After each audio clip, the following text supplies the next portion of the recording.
Some people just know their place, Aunt Beatrice cackled as Lydia sneered at the young seamstress's simple dress. They had no idea my 15 years of secret payments bought Lydia's silks and their grand house. Watching their cruel faces, I decided their comfortable world was about to crumble. Before I continue, drop a comment telling me where you're listening to this from. And if you haven't subscribed yet, do it now. You won't want to miss the ending. Honestly, Arthur, must we always be so frugal? Aunt Beatrice's voice, sharp as cut glass, sliced through the morning air, disturbing the peaceful clinking of porcelain in their sun-dappled breakfast room.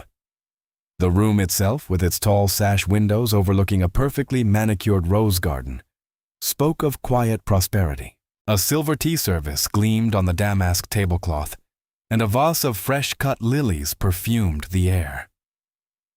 Beatrice dabbed a napkin to her lips, though no actual morsel had touched them yet, her gaze fixed on the perfectly arranged silver. One would think with our standing, we could afford a new set of curtains for the drawing room. These are positively ancient. And Papa, I simply must have that lace for my ball gown, Lydia chimed in, barely looking up from a glossy fashion plate. Her own dress, a soft cambric, was nevertheless perfectly pressed and adorned with a delicate ribbon.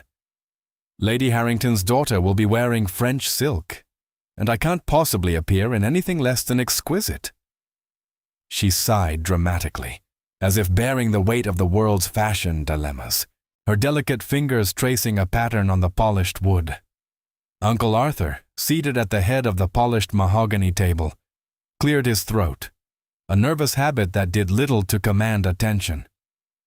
My dear, the curtains are perfectly fine, and Lydia, your last gown was quite lovely. We must be mindful of our expenses, you know. He offered a small apologetic smile to his wife, clearly knowing it was a lost cause. He always chose the path of least resistance, preferring the quiet hum of domestic peace to the tempest of Beatrice's displeasure. Beatrice snorted, a most unladylike sound that made a spoon rattle in its saucer. Mindful? Arthur, we are mindful. But what's the point of having a position if one can't maintain it properly? It's not as if we have an endless well of funds. Not since we had to pick up the pieces after that unfortunate business with Henry. Her eyes narrowed, and the atmosphere in the room, previously merely tense, now grew distinctly chilly. It was an old wound, one she loved to pick at, especially when she felt a complaint was justified. Oh, Aunt Eleanor, wasn't it? Lydia wrinkled her nose, looking up from her magazine with a flicker of genuine disdain. Mother always said she was nothing but trouble. A gold digger trying to latch onto dear Uncle Henry's fortune. Beatrice nodded vigorously, taking a sip of tea as if it were a restorative elixir. Precisely, my dear. A burden, that's what she was. Henry, bless his naive heart, was always too generous, too trusting. He could have been ruined, utterly ruined, if we hadn't stepped in when we did. She gestured grandly with her teacup, nearly sloshing it. Imagine us having to support her after all that. The indignity. Thankfully, we handled it, ensuring his legacy was protected from such grasping hands. She did seem rather lost after Henry passed, Arthur murmured, almost to himself, pushing a piece of toast around his plate. Quiet, not much to say. He remembered Eleanor as a gentle soul, though his recollection was hazy, dimmed by Beatrice's constant retelling of events. Lost. She was calculating. Arthur, calculating, Beatrice snapped, her voice rising slightly. Trying to play the tragic widow to garner sympathy, no doubt. She barely had a penny to her name before Henry, and she certainly had nothing after we ensured she couldn't squander his legacy. Good riddance, I say. We have enough to worry about keeping up appearances without having to fret over her. She finished with a decisive sniff, straightening a crease in the tablecloth. Lydia, ever self-absorbed, brought it back to herself. Indeed, Mother. And speaking of appearances, that lace for my ball gown. It truly is essential. Imagine the whispers if I turn up in something ordinary. She shuddered delicately, the very thought an affront to her sensibilities. Beatrice softened, a rare, indulgent smile gracing her lips as she patted Lydia's hand. Don't you worry your pretty head, darling. We'll manage. We always do. A Beaumont always holds her head high, no matter the challenges. She glanced pointedly at Arthur, who was now entirely absorbed in spreading marmalade on his toast, carefully avoiding eye contact. The irony hung in the air, thick and unseen by them, as they comfortably enjoyed the very life Eleanor's supposed burden had unknowingly provided. The gaslight in Eleanor's workshop flickered softly, casting a warm, golden glow over bolts of silk and stacks of delicate feathers. Outside, Willow Creek Lane was quiet, the last of the evening's shoppers having long since hurried home. Here, in the back room of the Velvet Petal, Eleanor Vance sat hunched over a half-finished cloche hat, her nimble fingers stitching a swirl of velvet petals onto the crown. The air hummed with a peaceful industry, a stark contrast to the sharp words and entitled sighs that had likely filled the Beaumonts' breakfast room that morning. They, the Beaumonts, believed Eleanor Vance had vanished into thin air, a shattered, penniless widow best forgotten. They had scoffed at her meager $15, convinced she was utterly ruined. Oh, how wrong they were. That $15, a sum scorned by Beatrice, had been Eleanor's foundation. It had bought her first bolt of humble felt, her first spool of thread, and a tiny, forgotten space above a baker's shop. With Henry's memory as her quiet strength and a fierce, unyielding will to prove them all wrong, she had worked tirelessly, stitching dreams into fabric, one hat, one customer at a time. The Velvet Petal wasn't just a shop.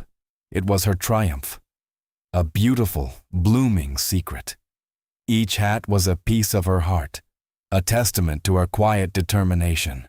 The shop, now a beloved fixture on Willow Creek Lane, drew ladies from all over the city, charmed by her exquisite designs and gentle, knowing smile. It was a world away from the Beaumonts' grand house, a place where genuine talent, not inherited wealth, opened doors. And it was the success of this very shop that allowed her to do what she did for them, anonymously, consistently, year after year. She hummed a soft tune as she worked, her concentration absolute, the soft whir of the sewing machine, the whisper of silk, the faint scent of new fabric. These were the sounds and smells of her true home. Her hands, though no longer young, moved with unpracticed grace, shaping wire and fabric into elegant forms.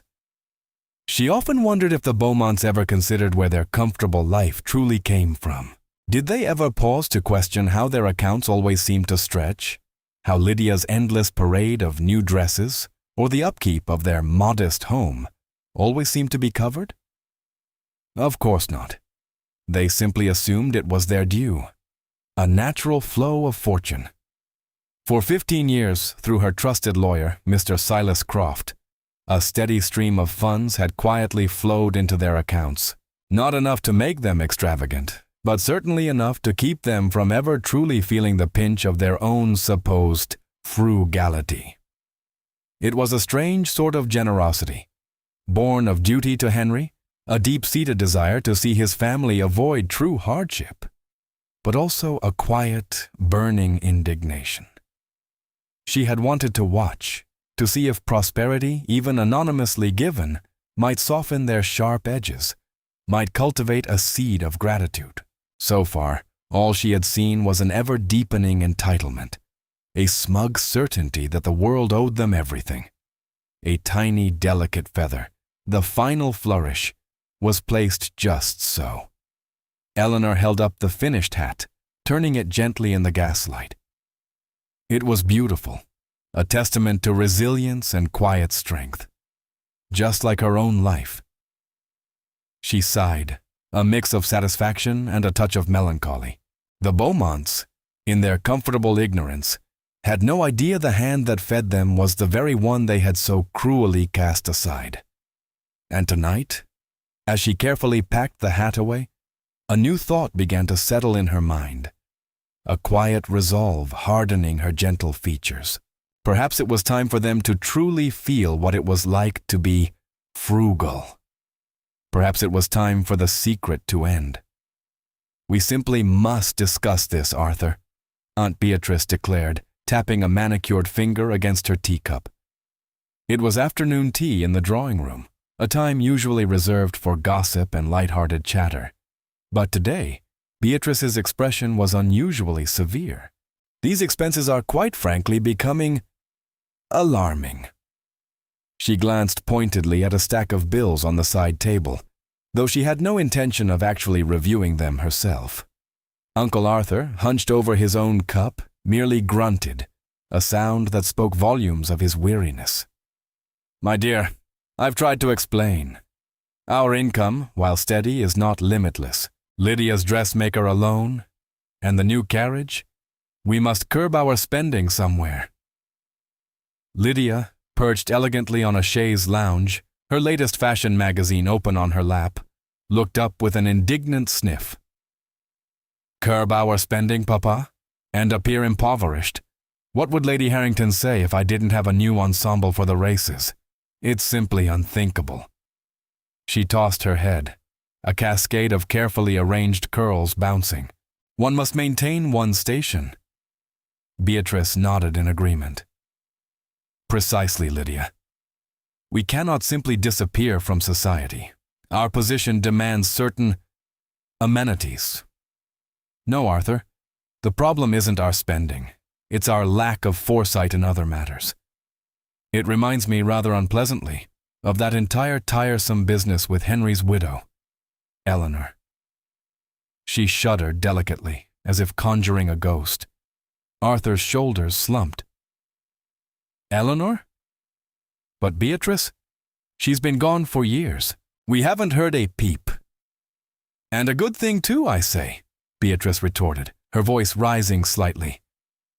"But it does make one ponder, doesn't it? Henry, dear naive Henry, always had such soft ideas about family obligations.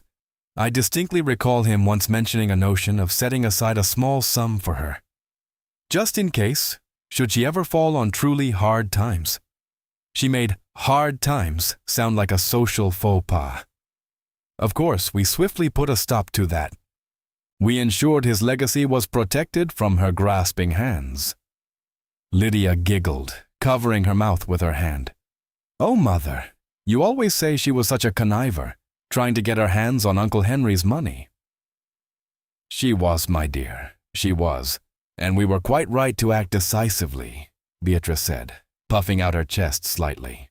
"But the lingering thought of it, the potential for her to resurface, to suddenly make claims on us, to become a burden on our resources, it's enough to give one sleepless nights. Imagine the sheer expense if we were ever legally bound to provide for her. A lifetime of supporting her." She pressed a hand to her forehead as if the very thought gave her a headache. "No, Arthur. We must be absolutely certain that any such notion is entirely extinguished. We cannot afford even the phantom of such an obligation." Arthur, ever the appeaser, looked from his wife to his daughter, then back to his teacup. "But what more can we do? She's gone." "We can formalize it, Arthur," Beatrice declared, a look of grim determination on her face. "A letter from a solicitor, perhaps. A legal document that explicitly states there is no financial obligation, no familial duty, no claim whatsoever that Eleanor Vance could ever make upon the Beaumont family. A proactive measure. To safeguard our future. To ensure we don't bleed away funds on historical entanglements. It would be a wise investment, don't you agree? To save us from any future inconvenience, any unexpected costs." Lydia clapped her hands softly. "Oh, Mother, that's brilliant. Imagine if she came back and tried to live with us, or worse, expected us to find her a husband. The embarrassment and the expense of a proper trousseau." Beatrice nodded, a triumphant smile spreading across her face. Precisely, darling. We must sever any remaining, however faint, ties. Every penny saved from a potential future burden is a penny that can be better spent on things that truly matter. It's simply good management, Arthur. Good, sound financial planning. She looked at her husband, expecting his approval, completely oblivious to the bitter, delicious irony of her words. They were planning to cut off the very hand that, for 15 years, had been silently feeding them. The grand charity gala buzzed with the gentle murmur of polite conversation and the rustle of silk gowns. Eleanor, discreetly positioned near a towering fern, watched the scene unfold. It was a benefit for the Seamstress's Benevolent Fund, an organization she had quietly supported for years, even contributing a substantial sum to ensure this very event's success. The irony was a bitter taste on her tongue. Across the room, bathed in the soft glow of crystal chandeliers, stood Aunt Beatrice and Cousin Lydia. Lydia, resplendent in a gown of shimmering blue satin, a shade Eleanor knew would have cost a small fortune, was laughing, her voice carrying a little too loudly over the string quartet. Beside her, Beatrice nodded approvingly, her own emerald silk dress gleaming. They looked every inch the picture of comfortable prosperity, a prosperity Eleanor herself had painstakingly, secretly funded for a decade and a half. Lydia gestured with a dismissive flick of her wrist towards a young woman in a modest yet immaculately clean muslin dress. The young woman, a volunteer helping with the raffle, blushed furiously as Lydia's words, though hushed, were sharp enough to sting. "Honestly, Mama," Lydia simpered, her voice dripping with disdain. "Some people just don't understand discretion. To wear that to such an event, one would think she simply arrived from the scullery. She truly doesn't know her place." Beatrice, instead of chiding her daughter, gave a delicate snort of laughter. "Indeed, darling, some people never learn. It's quite the spectacle, isn't it? One must maintain standards after all, and certainly, one must dress the part if one hopes to be taken seriously." She smoothed the front of her expensive gown, a self-satisfied smile playing on her lips. Eleanor felt a cold knot tighten in her stomach. She had hoped. For 15 years, she had nursed a fragile hope that her quiet generosity might, just might, soften their edges. That the ease of their lives, unbeknownst to them, might foster a sense of grace, a glimmer of compassion. But looking at Lydia's sneer and Beatrice's smug amusement, that hope shriveled and died. Her money hadn't cultivated kindness, it had merely cemented their arrogance, making them even more assured in their misplaced sense of superiority. Earlier that day, she had seen them arrive in a brand new, gleaming black carriage, its polished brass fittings catching the afternoon sun. Lydia had practically preened, declaring it absolutely essential for their social standing. A new carriage, paid for, undoubtedly, by the very funds Eleanor had so diligently channeled into their accounts each month. Funds that were meant to alleviate genuine need, not fuel frivolous vanity and cruel judgment. A wave of profound weariness washed over Eleanor. She thought of Henry, his kind, gentle spirit, and how heartbroken he would be to witness this scene. He had loved his sister despite her flaws, and had always wished for her happiness. But this wasn't happiness. It was entitlement, pure and unadulterated. Her duty to Henry's memory had been to ensure his family didn't suffer. But suffering, she now realized, might be the only thing that could open their eyes, if anything could. The decision solidified in her heart, firm and unyielding as the steel in her finest hat frames. No more, not a single penny more. Her generosity had not made them better people. It had only made them more insufferable. It was time for them to truly understand what frugal meant, to finally learn their own place in a world without their secret benefactor. She would visit Mr. Croft first thing in the morning. The payments would stop. And the Beaumonts, so comfortable in their assumed wealth, were about to discover the bitter taste of genuine inconvenience. Eleanor woke with a quiet certainty the next morning. The cold knot in her stomach from the gala had hardened into a steely resolve. After a quick cup of tea, she donned her simplest walking dress and made her way through the bustling morning streets to Mr. Silas Croft's office. The discreet brass plaque on his door was a familiar sight. He was a man of few words but absolute discretion, a quality Eleanor valued above all else. Mr. Croft greeted her with a polite nod, his spectacles perched on the end of his nose. "Mrs. Vance, a pleasure, as always. What can I do for you today?" His office was tidy, filled with the scent of old paper and leather-bound books. Eleanor took a seat opposite his large oak desk. "Mr. Croft," she began, her voice calm but firm, "I need you to cease the monthly remittances to the Beaumont family, effective immediately." He paused, pen hovering over a ledger. His gaze, usually so neutral, held a flicker of surprise, quickly masked. "Indeed, Mrs. Vance? After all these years?" "After all these years," she confirmed, meeting his eye. There was no wavering. "My reasons are personal, but the decision is final. No further payments are to be made under any circumstances." She felt a strange mix of relief and a pang of something akin to sorrow. Not for the Beaumonts, but for the end of a long-held, complicated commitment. It was a chapter closed, a duty fulfilled, in her own unique way. Mr. Croft simply nodded, making a precise note in his book. "As you wish, Mrs. Vance. I will inform the bank by end of day. The account will be closed to new deposits for the Beaumonts." As she walked back to Willow Creek Lane, the morning sun felt brighter, the air lighter. She had carried the weight of that secret generosity for so long, a silent observer of their ungratefulness. Now, it was done. She wondered how long it would take for them to notice. Days, weeks, months, perhaps, given their oblivious nature. And since you've made it this far, go ahead and hit that like button. It really helps me keep bringing stories like this.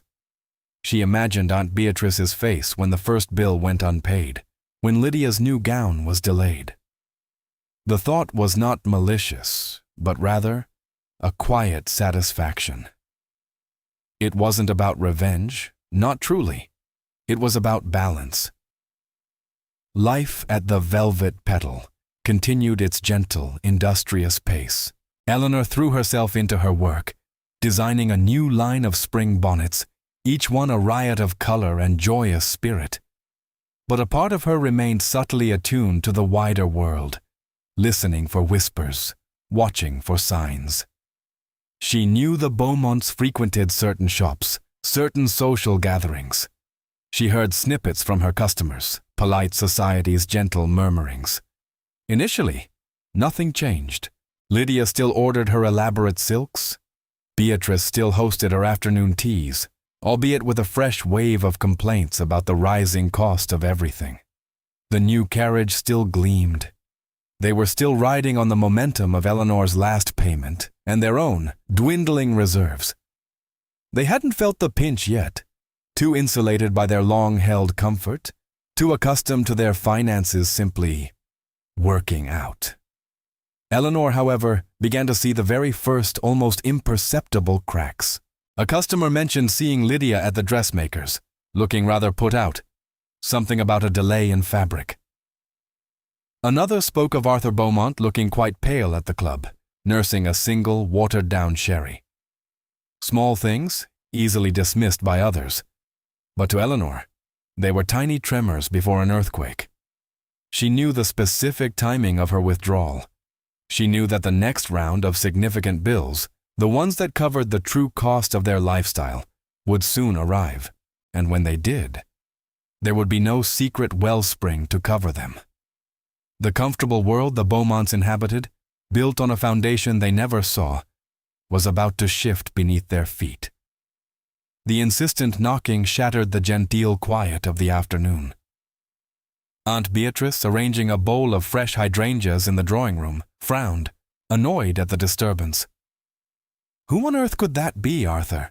Did we invite anyone for callers today?" she asked, not truly expecting an answer, as Arthur was, as usual, engrossed in his newspaper. The housemaid, Betsy, a timid girl usually, appeared at the drawing-room door, her face pale. It's Mr. Henderson, madam, from the dressmakers. He says he simply must speak with you about an outstanding account." Beatrice drew herself up, indignation rising. "Outstanding? Nonsense! Tell him it will be handled in due course. Lydia's ball gown was only just delivered." But Mr. Henderson, a stout man with a grim expression, was already pushing past Betsy, his presence filling the elegant hallway with an unwelcome air of urgency. "Madame Beaumont, with all due respect, due course has passed. Miss Lydia's account is weeks overdue, and frankly, my suppliers are demanding payment. I cannot wait any longer." Lydia, who had just swept down the staircase, a vision in a new walking dress, gasped. "Papa, what is he talking about? My gowns are always paid for." Arthur, finally lowering his newspaper, looked utterly bewildered. "Paid for? But the bank statement showed a significant transfer. I assumed." He trailed off, his gaze darting nervously between his wife, daughter, and the increasingly impatient Mr. Henderson. "Assumed what, Arthur?" Beatrice's voice was sharp. "That the money would simply appear? This is preposterous. We are the Beaumonts. We do not have overdue accounts." But the scene repeated itself. A week later, it was the butcher, then the grocer, then the coal merchant, each demanding payment with a growing impatience that startled the family. The quiet hum of the house, once so secure, began to fray. The daily deliveries, once so dependable, became sporadic, then stopped altogether. Then came the evening that truly plunged them into disarray. They were gathered in the dining room, Lydia complaining about the lack of fresh asparagus, when the gaslights flickered, dimmed, and then died, plunging the room into sudden, oppressive darkness. A collective shriek rose from Beatrice and Lydia. "What in heaven's name?" Beatrice cried, her voice trembling with a genuine fear that had nothing to do with finances. "Betsy, bring candles, immediately!" Betsy, however, didn't appear. After a few anxious moments, Arthur fumbled for a box of matches and lit a single, sputtering candle. Its feeble glow illuminated the shock on their faces. "The gas company, sir," the cook, Mrs. Gable, announced, her voice tight with suppressed anger, appearing suddenly in the doorway, a shawl clutched around her. "They said if the bill wasn't settled, they'd cut us off." And they did, today. "Cut us off?" Lydia wailed, clutching her silk shawl. "But we're the Beaumonts. This is an outrage." The outrage, however, was only just beginning. The very next morning, Mrs. Gable, a loyal fixture for 20 years, stood before them, her face grim. "Madam, sir, I'm sorry to say I must give my notice. My wages haven't been paid in 3 weeks, nor have Betsy's or Thomas's. We can't work for free, not with our own families to feed." Beatrice stared, speechless for once. But this is simply impossible. Where has the money gone, Arthur? Where is it all going?" Her voice was rising to a hysterical pitch. "We've never had this problem before. Never!" Arthur simply wrung his hands, his face a mask of utter defeat. "I don't know, my dear. I truly don't know. The accounts, they just don't seem to be adding up anymore. It's as if a steady stream has simply dried up." Lydia, tears welling in her eyes, cried, "This is a nightmare. How am I to go to Lady Harrington's ball without a new gown, and in a house without proper light? What will people say?" They huddled in the dim drawing room, surrounded by their expensive, unpaid-for furnishings, utterly bewildered. They blamed Arthur, They blamed some mysterious shift in the economy. They even vaguely blamed the unfortunate business with Henry's will, though they couldn't quite articulate why. Never once did a single thought turn to Eleanor Vance, the woman they had so casually dismissed, the woman whose quiet, consistent generosity had been the very unseen foundation of their comfortable world, a world that was now, quite suddenly, collapsing around them. The insistent rapping on the front door of Eleanor's small, neat cottage on a quiet lane startled her from her needlework. It wasn't the usual gentle tap of a customer, but a demanding, almost frantic series of knocks that spoke of urgency. Eleanor, her brow furrowed in a slight frown, carefully laid down her half-finished lace collar and walked to the door, a peculiar sense of foreboding settling in her chest. She had a feeling she knew who might be calling. When she opened the door, her suspicions were confirmed. Standing on her modest porch, looking utterly out of place, were Aunt Beatrice, Uncle Arthur, and Cousin Lydia. They were dressed in their usual finery, but the finery itself looked a little rumpled. Beatrice's usually impeccable bonnet was slightly askew, and Lydia's silk dress, while still expensive, had a faint smudge on the skirt. Arthur looked particularly drawn, his shoulders slumped more than usual. "Eleanor Vance!" Beatrice exclaimed, her voice shrill with a mix of indignation and something akin to desperation. She looked around, her eyes sweeping over Eleanor's tidy little garden, the freshly painted door, the crisp white curtains visible through the window. It was a modest home, certainly not grand, but undeniably well kept and comfortable. Not the squalor Beatrice had probably envisioned. "Aunt Beatrice," Eleanor replied, her voice calm, a slight, almost imperceptible smile playing on her lips. "To what do I owe this unexpected visit?" "Unexpected? Eleanor, we are in the most dreadful predicament," Lydia wailed, clutching a tiny, empty reticule. Her usually bright eyes were red-rimmed, and her perfect coiffure was losing its battle with the humid afternoon air. "Our entire household has simply dissolved. The gas has been cut off. The cook has left. We've barely had a decent meal in days." Beatrice pushed forward, her jaw set. "It's simply appalling, Eleanor. Arthur, bless his heart, is utterly useless with household management, and with Mrs. Gable gone, and Betsy and Thomas, well, the house is simply falling apart. One can't simply exist without proper staff." She looked at Eleanor with a critical eye, as if assessing her suitability for some menial task. "You, of course, were always quite adept at making do. With very little, as I recall." Arthur, looking utterly miserable, finally spoke. "Eleanor, my dear, we have come to ask for your assistance. We understand that after Henry's passing, you were left in rather difficult circumstances. And while we did our duty to ensure Henry's legacy was protected, we feel a certain familial obligation to ensure you are not entirely without purpose." He winced as Beatrice elbowed him. "What Arthur means to say," Beatrice interjected, straightening her bonnet with a firm hand, "is that we are willing to offer you a position, a place in our household. You were always quite quiet, not one to make a fuss.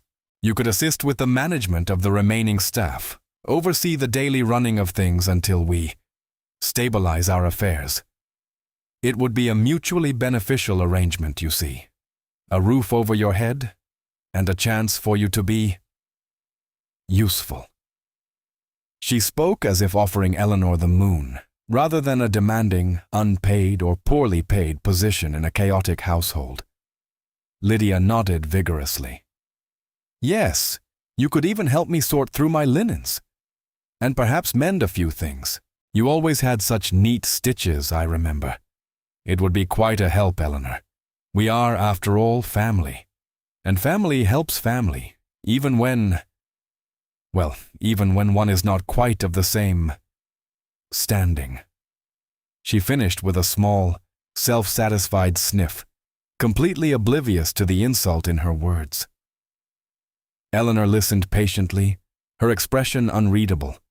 She took in their disarray, their thinly veiled desperation, and their utterly unwavering sense of superiority. They hadn't come to beg, not truly. They had come to demand, still convinced that she, the impoverished widow they had cast aside, should be grateful for the opportunity to serve them. The irony of it all was almost too much to bear. "You wish for me to return to your household?" Eleanor stated, her voice soft. "To manage your staff, to mend your linens, and to make do with your current challenges." She paused, letting her gaze sweep over each of their expectant, yet still arrogant faces.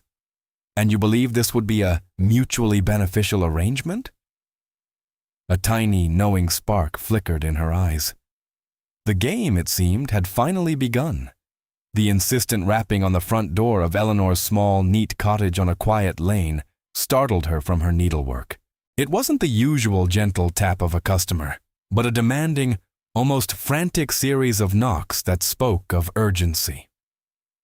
Eleanor, her brow furrowed in a slight frown, carefully laid down her half-finished lace collar and walked to the door, a peculiar sense of foreboding settling in her chest. She had a feeling she knew who might be calling.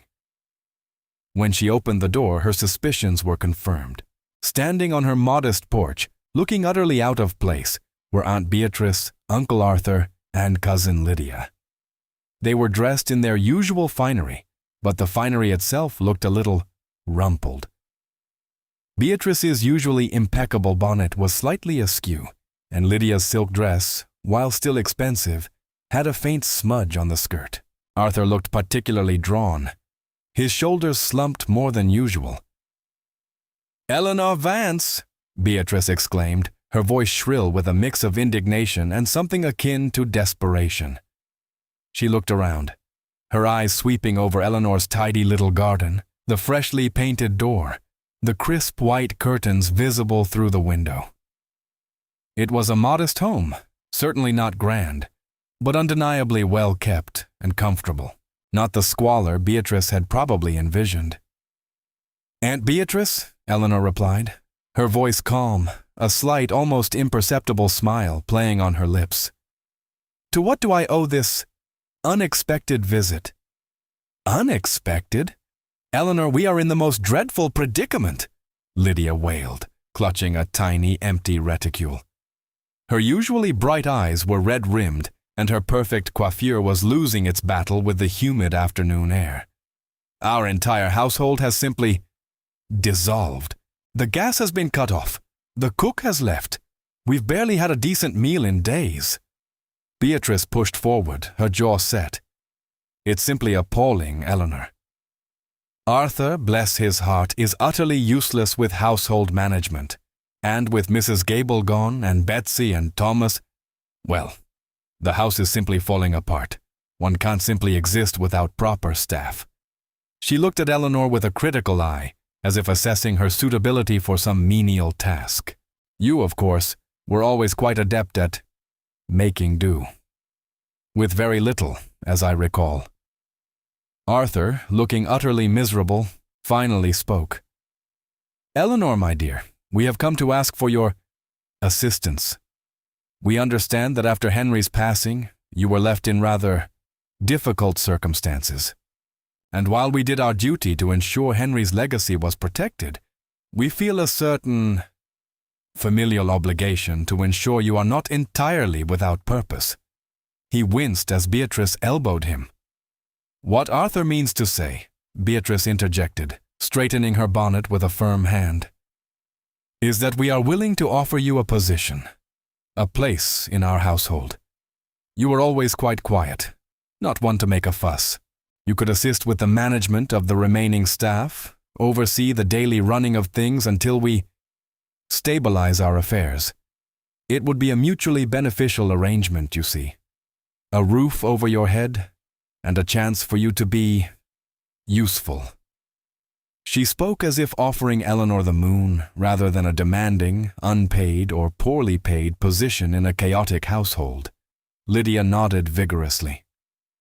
"Yes. You could even help me sort through my linens, and perhaps mend a few things. You always had such neat stitches, I remember. It would be quite a help, Eleanor. We are, after all, family, and family helps family, even when one is not quite of the same standing.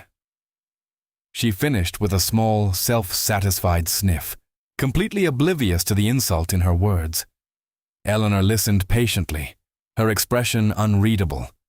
She took in their disarray, their thinly veiled desperation, and their utterly unwavering sense of superiority. They hadn't come to beg, not truly. They had come to demand, still convinced that she, the impoverished widow they had cast aside, should be grateful for the opportunity to serve them. The irony of it all was almost too much to bear. "You wish for me to return to your household," Eleanor stated, her voice soft. "To manage your staff, to mend your linens, and to make do with your current challenges." She paused, letting her gaze sweep over each of their expectant, yet still arrogant faces. "And you believe this would be a mutually beneficial arrangement?" A tiny knowing spark flickered in her eyes. The game, it seemed, had finally begun. Eleanor offered a faint smile, a gentle gesture that held a hidden edge. "I appreciate your offer," she began, her tone measured. "However, I find my hands quite full with my own establishment." She gestured vaguely towards the cheerful interior of her cottage, where the scent of fabric and lavender lingered. "But I do believe you're looking for answers, aren't you? About why your finances have suddenly become so unpredictable." Beatrice scoffed. "Unpredictable is an understatement, Eleanor. It's a catastrophe, and Arthur here is no help at all." "Perhaps," Eleanor suggested, her gaze settling on Arthur, who looked utterly defeated, "you should consult with Mr. Silas Croft. He handles many complex financial matters. He might be able to shed some light on why your steady stream has, as you put it, dried up." She emphasized the words ever so slightly, a subtle prod. Arthur blinked. "Mr. Croft?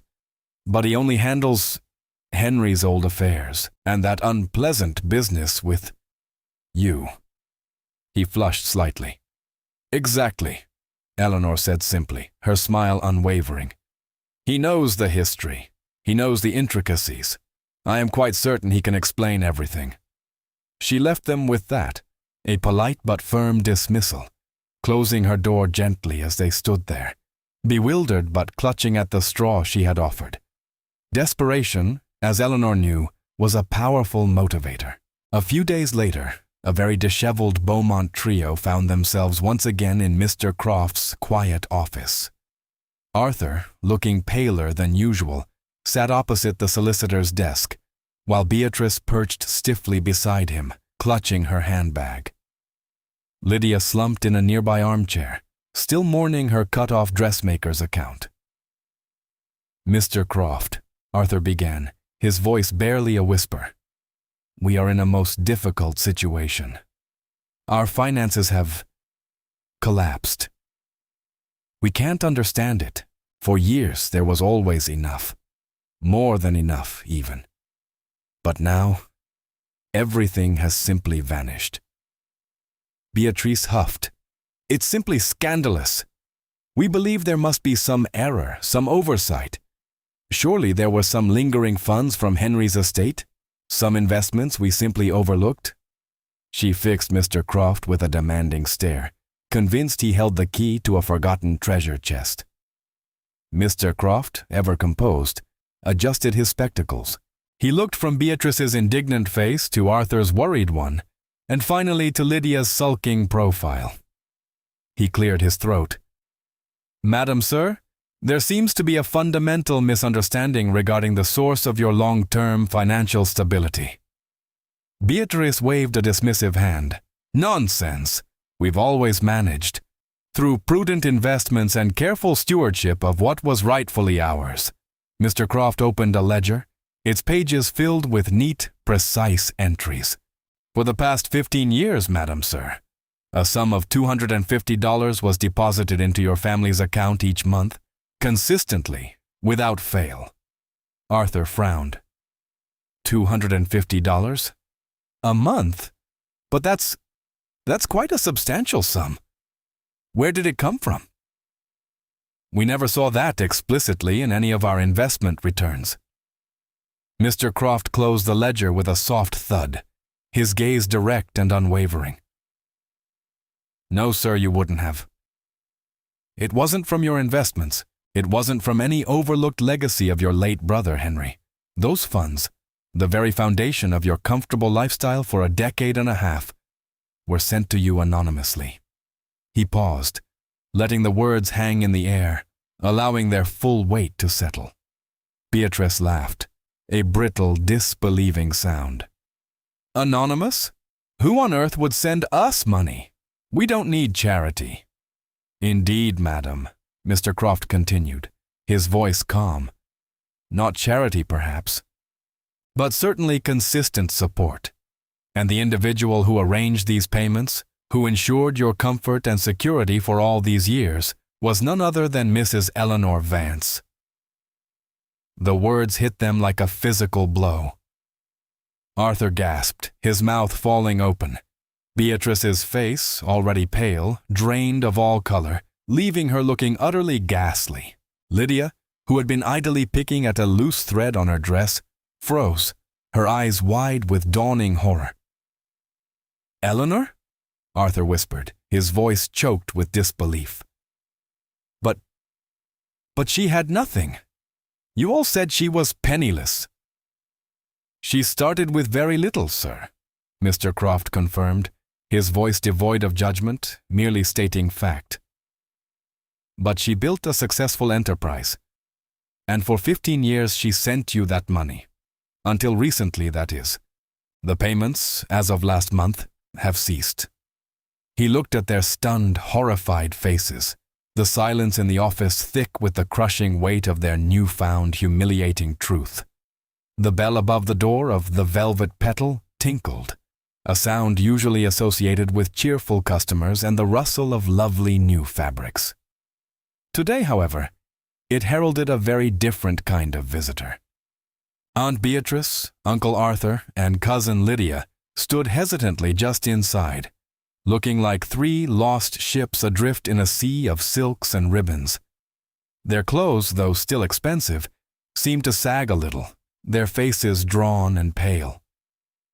Lydia clutched a crumpled handkerchief, her eyes red-rimmed and swollen. Eleanor, who had been carefully pinning a sprig of silk roses to a straw bonnet, looked up. Her expression was calm, betraying none of the complicated feelings swirling inside her. Aunt Beatrice, Uncle Arthur, Lydia. To what do I owe this visit?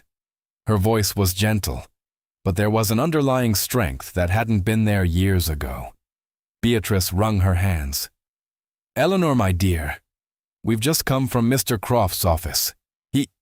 He told us the most astonishing thing. She looked around the shop, her eyes widening slightly at the exquisite display of hats, each one a silent testament to Eleanor's success. It was clear this wasn't the humble existence they had imagined for her. Yes, Arthur added, his voice raspy. He explained about the payments, the money, from you.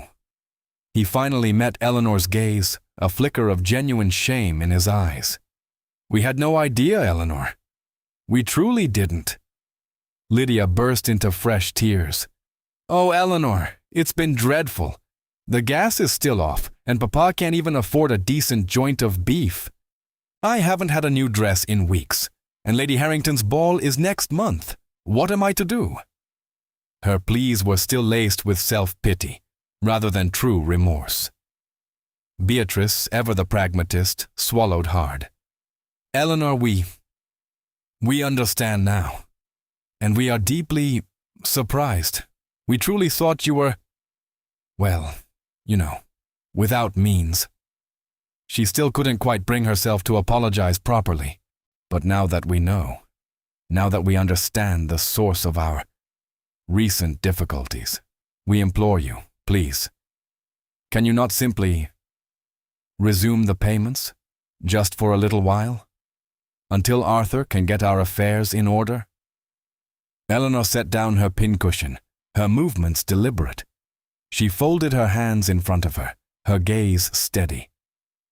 My decision to stop those payments, Aunt Beatrice, was not made lightly. For 15 years, I watched as my money I earned with my own hands, enabled a lifestyle of comfort.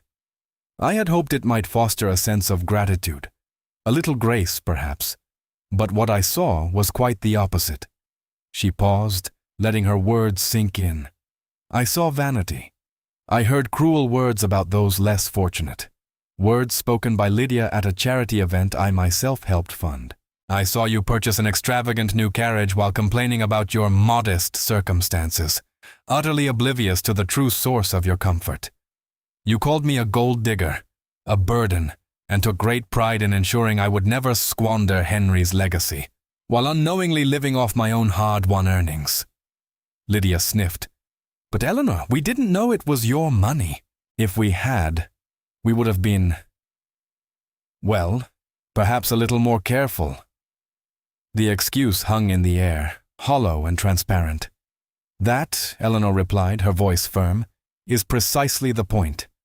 My generosity was meant to ease hardship, not to fund a sense of entitlement or to shield you from the consequences of your own choices and words. I can no longer enable a lifestyle that breeds such insensitivity. She looked at each of them, her heart feeling a familiar ache, not for herself, but for Henry. Arthur stepped forward, his eyes pleading. Eleanor, please, we are truly desperate. We don't know what to do. The house, it's a shambles. We can't manage without some assistance. Eleanor shook her head gently. I believe you are quite capable of managing, Arthur. Perhaps not in the manner you have become accustomed to, but capable nonetheless. You spoke of people knowing their place. Perhaps it is time for you to truly understand yours, unburdened by the comfort of an unseen hand. Her voice was clear, unwavering. I will not be resuming the payments. My responsibility to Henry's memory, to ensure his family did not face utter destitution, is fulfilled. My responsibility to myself, and to what is right, demands that I no longer perpetuate this. Beatrice's face crumpled, a mask of disbelief and dawning despair. But what will become of us? She whispered, the sharp edge finally gone from her voice. Eleanor simply offered a small, sad smile. That, Aunt Beatrice, is a question you must now answer for yourselves. The scent of fresh lavender and new straw filled the velvet petal as Eleanor meticulously arranged a display of spring bonnets. Her shop was a cheerful hive of activity, ladies bustling in and out, admiring the exquisite craftsmanship and Eleanor's gentle, welcoming smile. Orders poured in, ensuring her days were filled with the satisfying hum of creativity and purpose. She often thought of Henry, and knew he would be immensely proud of the beautiful, thriving business she had built from so little. This success wasn't about proving anything to the Beaumonts anymore. It was simply about living a life of quiet dignity and genuine fulfillment. She was free. Meanwhile, a different kind of bustle had descended upon the Beaumont household, though it was far from cheerful. The once grand drawing room, still filled with expensive furniture, now wore a faint film of dust. Aunt Beatrice, her face grim, found herself doing tasks she had previously considered utterly beneath her. She tried to make tea, but scorched the milk. She attempted to polish the silver, only to discover it was a surprisingly strenuous task that left her hands aching. Her complaints filled the house, echoing in rooms where no one now waited to serve her. Arthur, this is simply barbaric, she'd lament, wiping a smudge from a porcelain figurine. One cannot possibly maintain a proper household without proper staff. My hands are quite ruined. And the dust, it's simply everywhere. Uncle Arthur, however, seemed to have found a strange, quiet dignity in his new circumstances. After weeks of desperate searching, he had secured a position as a clerk at a shipping firm. The pay was modest, barely enough to keep a roof over their heads and put plain food on the table. But he went to work each day with a newfound determination. His shoulders were still a little slumped from years of Beatrice's demands, but a flicker of self-respect shone in his eyes. He no longer had to pretend their finances were always in order, and the honesty, though painful, was a strange relief. He even found himself enjoying the simple camaraderie of his fellow clerks. Lydia, however, struggled the most. The idea of work was utterly foreign and repulsive to her. Her social invitations had dwindled, her friends having quietly distanced themselves from a family whose financial woes were becoming increasingly apparent. No new ball gowns, no lavish parties, no endless stream of frivolous amusements. After much agonizing, and Beatrice's insistence, Lydia reluctantly took a position as a paid companion to a rather elderly, demanding widow.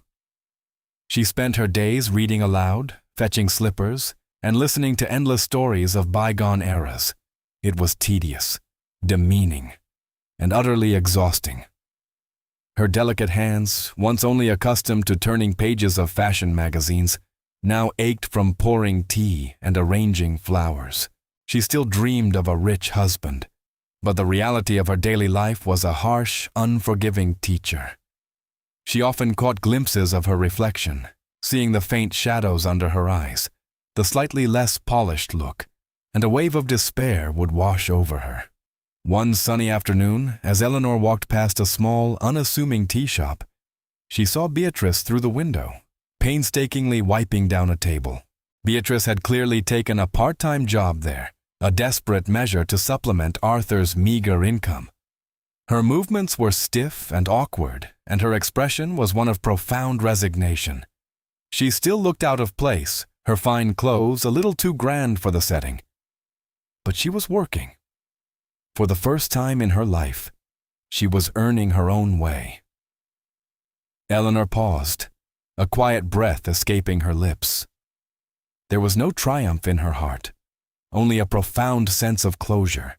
She had given them 15 years, a gift they had squandered with their arrogance and ingratitude. Now, they were learning the lessons she had learned herself, the hard way, all those years ago. They were discovering the value of honest labor, the sharp sting of true frugality, and perhaps, just perhaps, the humility that came with it. Her path had diverged from theirs long ago, and while theirs was now fraught with challenges, hers continued to bloom. History shows us that arrogance precedes the fall. Subscribe if this story moved you.